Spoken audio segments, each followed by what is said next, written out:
Hey, 8 weekers. So this is week 5, part 2. And I wanted to talk to you guys a little bit about support or lack thereof from the people in your life.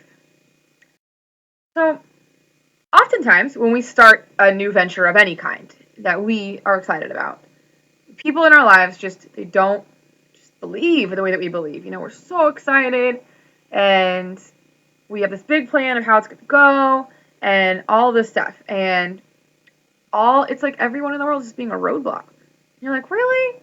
Like, how are you not in on this with me? Why are you being difficult? And this can be, anything from your significant other eating pizza while you're sitting here like, I can only eat food that's cooking. You're mad. Or it can be your friends who are like, girl, come to happy hour. That's ridiculous. Any of that stuff. And this, I'm going to speak to it in a weight loss sense because that makes sense for us here. But this really applies everywhere. And I think one thing that we forget as people is that, well, we're really narcissistic, if you will. Like we're pretty self-centered. And everyone's like, but no, it's true. And here's why. Here's how that shows up in your life. You guys have been playing the game together by the same rules for a year, 5 years, 10 years, 20 years. You've been playing the game of life together on the same rules. On the, yeah, we eat out, and yeah, we drink and we stay up, and yeah, this, that, the other. And then you're like, we don't cook, or we order pizza, or no, we're not good. We spend all of our money. We don't keep a budget. Do all these things, and you guys have essentially agreed to this set of rules. What you agreed to, because you're still in a relationship, whether it be a friendship or parent-child or significant other, whatever. You've agreed to this set of rules, and you're playing. And then you find that existence is no longer fulfilling for you. Not satisfying. Something's wrong. You want to be better with money. You want to lose weight. You don't want to drink anymore. You want to get more serious about something. You feel like something's being held back and you need more happiness in some arena. So you change the rules of the game. Say, we're not doing this anymore. And we just expect that everyone's going to stop and do what we're doing because they should support us. Because if they loved me, etc., etc., etc. That's not how the world works. And it's really unreasonable for you to expect that of anyone. Now, you expect basic courtesy and support, not putting you down, not calling you stupid for doing something. Yes. Of course we do. But I'll touch on that in a bit. But for them to like hop on the bandwagon with you or to think that your friend that you've gone to happy hour with for 5 years straight every Friday is not going to be like, what, come out, knock it off with this diet thing. And you're like, you're not being supportive. Yeah, well, so why would she be supportive? You just changed the rules of the game completely and you want them to still play with you. That's not fair. It's really unreasonable. So I just want to say right there that like when you're talking about people supporting you, make sure you're not being a victim. Take some responsibility for the fact that, yeah, I lived my life like that, and I want to make a change, and I'm going to have to be ready for a fight for it, and it's important to me, and none of these external factors are going to be able to make a difference. Would it be nice? Yeah, of course it would be nice to have some support. To make it easier, of course. But it's not necessary, it's not required, and it's unlikely. And be okay with that. It has to be okay. You can't change everyone else's rules. It's not fair, and they will not only are you not going to make them feel very good about themselves, but they're going to resent you and you will drift apart. So don't do that. Accept it and move forward. However, I do want to talk to you a little bit about some reasons that people might not support you so that you can be a little bit more understanding and find ways to get that support over time. So one thing to consider is that whatever you've decided to do poses a threat. Poses a threat to their way of life, to their idea of your relationship, to their self-worth, things of that nature, and it causes a lot of fear. The human body strives for homeostasis. We want to stay at a constant. That's why when you're lifting very heavy weights and your body is changing, it hurts. That's what are pain sensors, right? They're to warn you. Your body doesn't like that. And it will work hard and fast to get back to homeostasis, which is why the muscle fibers grow back together. It wants to be comfortable. It wants to be safe. Your body wants that. So does your mind. So do all of your friends and family. They're in the same situation. Their bodies and minds want homeostasis as well. So you're fighting for this change, and they're fighting against it for that reason. The biggest reason is because they're afraid. It's fear. And the way that I put this is that whatever you've embarked upon, whether it be a fitness journey or a new business, or you're learning something, or you're going to quit drinking, and a lot of people like do the quit smoking thing, whatever you embarked upon, right, is you've attached something to that emotionally. More freedom, happiness, energy, vitality, longer life, more embracing of life. There's something in it that you want that's more than just, oh, I want to look nice in a bikini. That doesn't motivate people, for real. It'll get you so far, but not really. There's something there. There's something emotionally there that you want, that you've attached to it. And I call it your dream. It's not a dream. And you're working toward it. And that's awesome.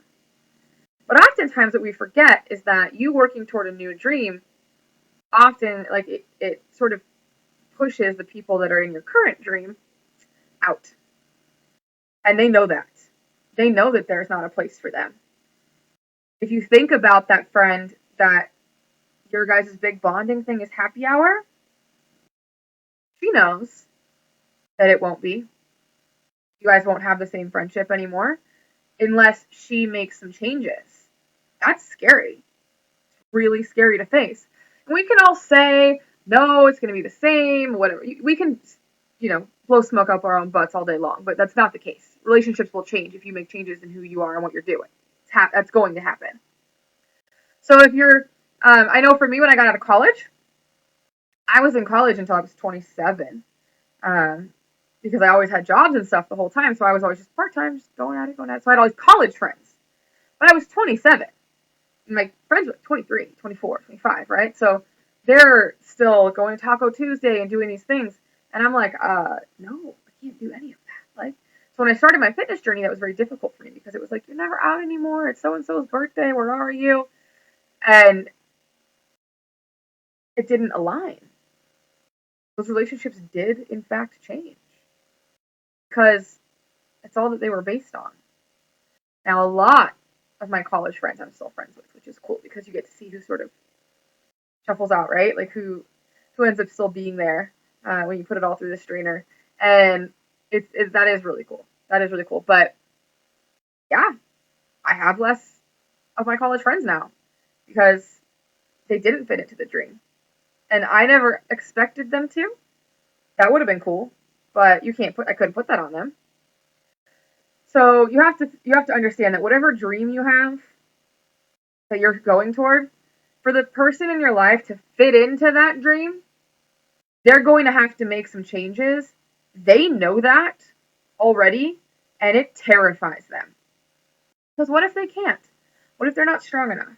What if they don't feel good enough? What if they don't feel capable? They are terrified that your new dream doesn't include them. So, and you know what? Frankly, they should be, because it probably doesn't. If you really were honest with yourself. So, it's fair that they're freaking out. Some recommendations I might have for that are, instead of saying, no, I'm not going to go to happy hour, say, hey, can we go to a movie? Hey, can we go hiking? Hey, will you come over and do my workout with me? Hey, can I come over and teach you how to cook something? Don't say, I'm not doing that anymore. Say, I am doing this, and I would like to do it with you. If that relationship is important to you. I did write a blog post on this, and I wanted to give you some examples of some ways that, I'll bring this over here. Some ways that this shows up in your world, and sort of make you understand a little bit about how this is with different characteristics, like different categories of people in your life. So, basically, my whole point of this blog post is the version of that person that they currently are. Battery's dying. The version of that person that they currently are fit into your new dream, and they know it. They know it before you do. and their behavior is based on sheer insecurity, you would react the same way. Just think about before you were ready to make that change, or you were ready to start that business, or you were ready to start that class.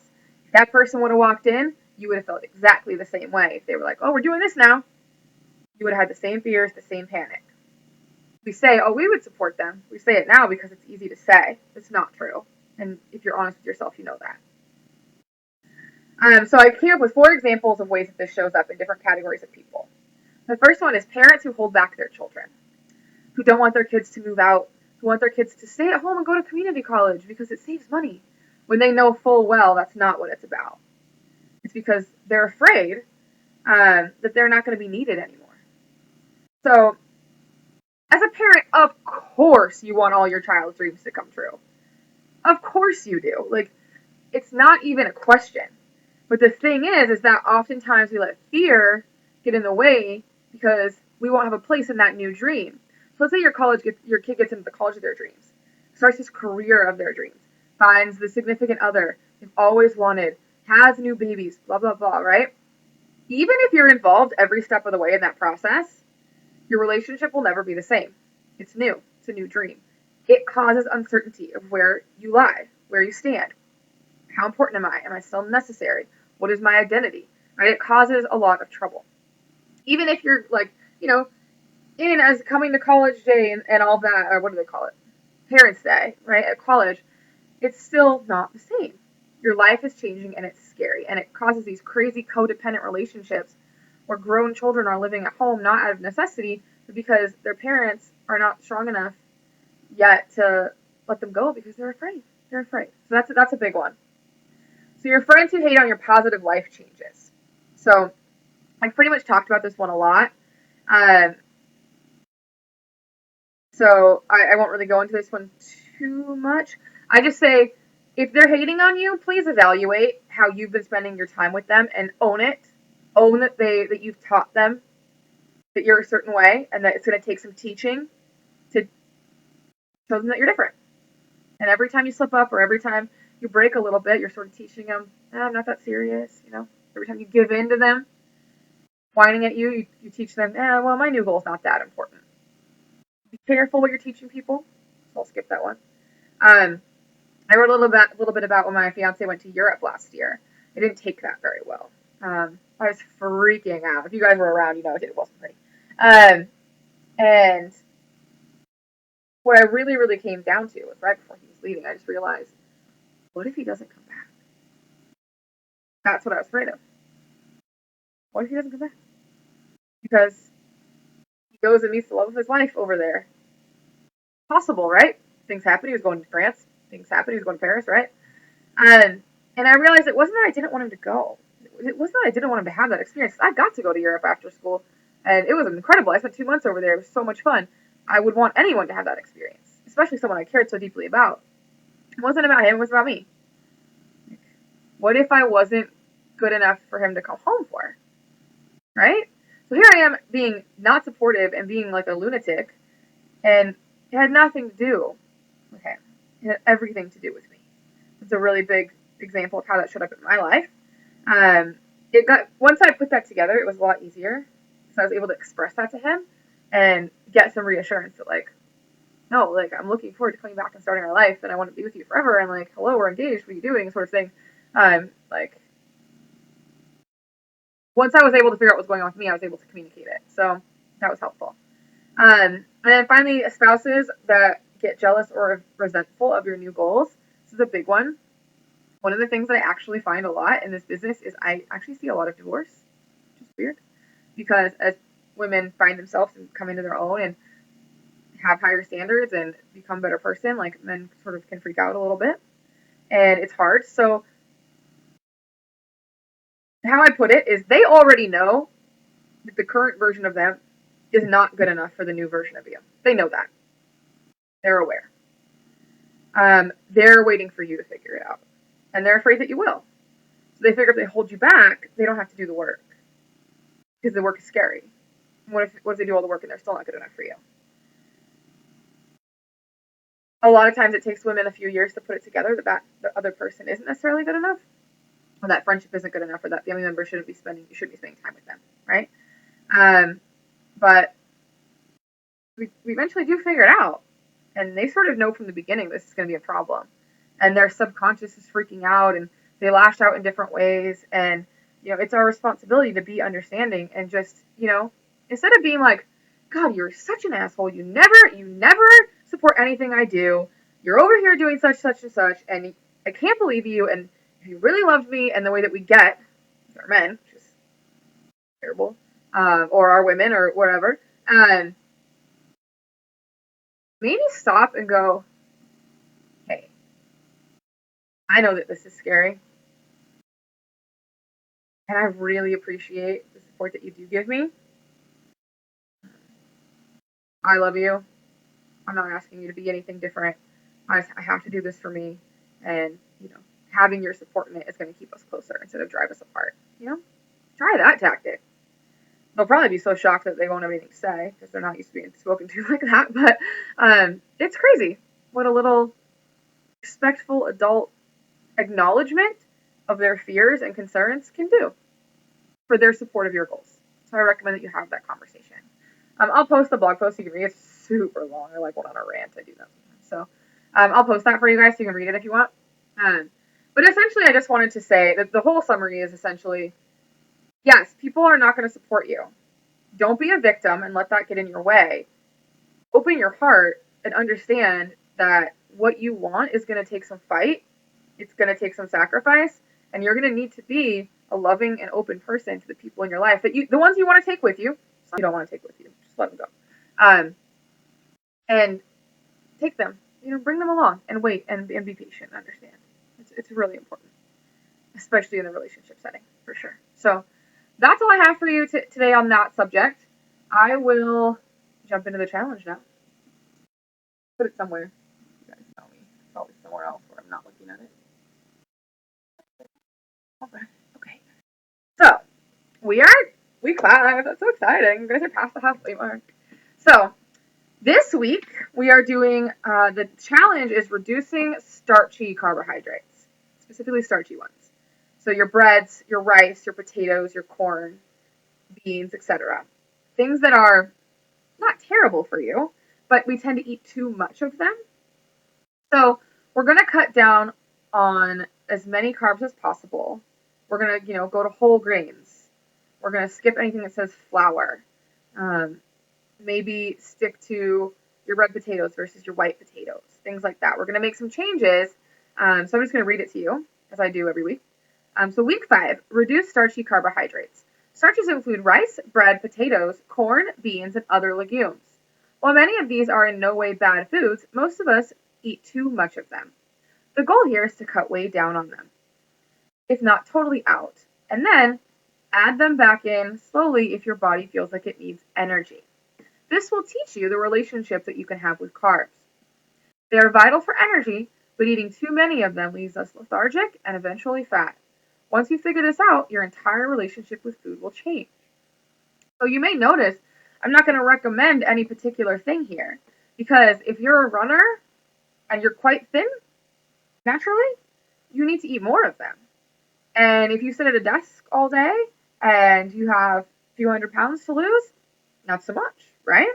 So it's important that you pay attention to what it means for you as a person. Now, the weekly focus this week is about sugar. Sugar is good for your body. We do need it. It's naturally occurring in your body and in your nature and things like that. The thing is it's really only beneficial if you're being physically active and you need to replenish the glycogen in your body. So, weekly focus. Sugar is only beneficial after a hard workout or during a long one. Your body does not need processed sugar, but if you really enjoy it and can't avoid letting some sneak into your daily diet, the 1 hour period after your exercise would be the best time to indulge. During this window, your blood sugar is low because you've used it to finish your workout, assuming you pushed yourself. And eating sugar during this time will help you recover faster because it speeds into your system and initiates the recovery process. Adding a little protein at that time, but not too much, so remember more carbs than protein, when you're mixing them, will help enhance your recovery even further. So what we're going to focus on is for people who are eating like a ton of fruit, go for it. maybe can you eat that fruit early in the morning or right after a workout, so that it actually does something for you instead of just eating it. Pay attention to when you're eating that different kind of sugar. So a lot of the articles you'll see today or this week are going to be like ways to substitute vegetables for starches. So how to make zucchini noodles or whatever, spaghetti squash, things like that. And then sugar, ways that you can find it. Where does it occur? What fruits have the most sugar? Post-workout stuff. So a lot of what we're going to talk about this week. So because of that, the prize this week is actually going to be one of the noodle makers that I use to make my zucchini noodles. The prize is the noodle maker from Amazon that I love. So that you can, and it's not just for noodles, by the way. Like it makes sweet potato curly fries. It's a spiraler of all vegetables and such. So it actually is pretty cool. It does other things. I just only use it for that because that's what I like to do with it. So let me tell you, I'll run down what we're doing this week and get you guys on your way. So today we're doing Meal Plan Monday again, and it will always be Meal Plan Monday from this point forward because now we're making meal plans till the end of time. We've got tracking is going to be on Thursday this week to change it up because I know a lot of you guys are falling apart halfway through the week with your tracking, and so we're moving that. Obviously, I'll put the rest of them up there for you guys to see, and the contest and all that will be in the challenge. So I'll put up the documents. It'll be up there. I'm going to put the video up now, and the documents will come probably this weekend because I still have to figure out what the rules for the contest are. So I'm working on it. Other than that, that's pretty much everything I have for you guys today. You guys are doing amazing. I'm super excited. Just a quick reminder, you cannot get kicked out of the group, but you can't win a prize unless you participate in every roll call. And I feel like that's fair. I mean, I don't want to throw you out at this point. Life happens, but at the same time, I'm not going to like extra reward you, right? I feel like that's a good compromise for us. We did lose a couple of girls yesterday who just dropped out on their own. So if you've been orphaned and you need a partner, there are, I think, 4 or 5 orphans in the group right now, so you guys can partner up. All right, you guys, keep up the great work. Have an awesome day.